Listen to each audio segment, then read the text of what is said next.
બીજો પણ આધારભૂત પુરાવો છે। આ ઠાકોર મોહજી વરસંગજીનું તમે પાન કાર્ડ પણ જોઈ શકો છો। અહીંયા આ પાન કાર્ડ જે છે એમાં પણ ક્યાંક ને ક્યાંક આ જે દસ્તાવેજી જે પુરાવા છે એની સાથે પણ છેડછાડા કરવામાં આવ્યા છે। તેમાં જે નામ લખવામાં આવ્યું છે કે મૃત વ્યક્તિ એટલે કે છગનભાઈ પટેલ જે છે એ મૃત વ્યક્તિનું નામ જોડી અને આખો જે દસ્તાવેજ જે છે એ દસ્તાવેજ કરી નાખવામાં આવ્યો છે। અને આ દસ્તાવેજ જે છે એ બાયડની સબ રજિસ્ટર કચેરીમાં ખોટા આધારભૂત પુરાવા ઉભા કરી આ તમામ જે આધાર પુરાવાઓ છે એ આધાર પુરાવો તમે જોઈ શકો છો।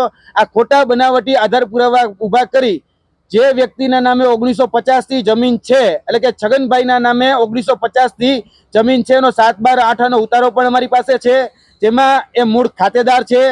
આ વ્યક્તિ જે મરી ગયા છે એટલે કે ગુજરી ગયા છે, સ્વર્ગવાસ જેનો થઈ ગયો છે 1972 માં 14 જાન્યુઆરીના રોજ, અને એ વ્યક્તિને 2025માં પાવર ઓફ એટર્ની કરવા માટે બાયડની સબ રજિસ્ટર કચેરી અને બાયડના સબ રજિસ્ટ્રાર છે એ જીવિત કરે છે।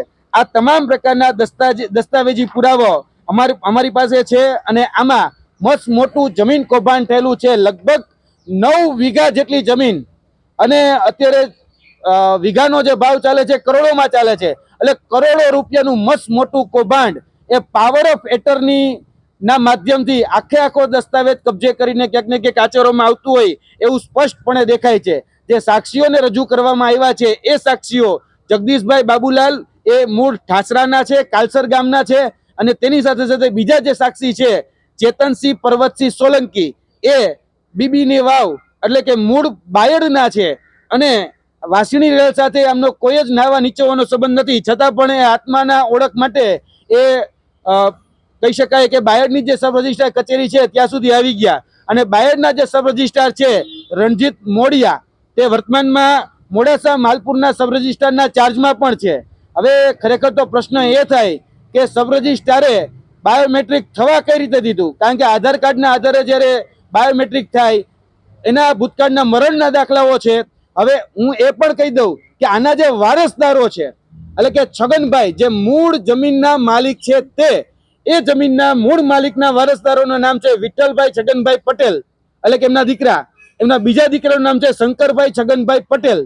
હવે એના પોપોત્ર એટલે કે છગનભાઈના પોપોત્રનું નામ છે રાજુભાઈ વિઠ્ઠલભાઈ પટેલ, જે વર્તમાનમાં હયાત છે અને વર્તમાનની ઉંમર એની 62 વર્ષની છે।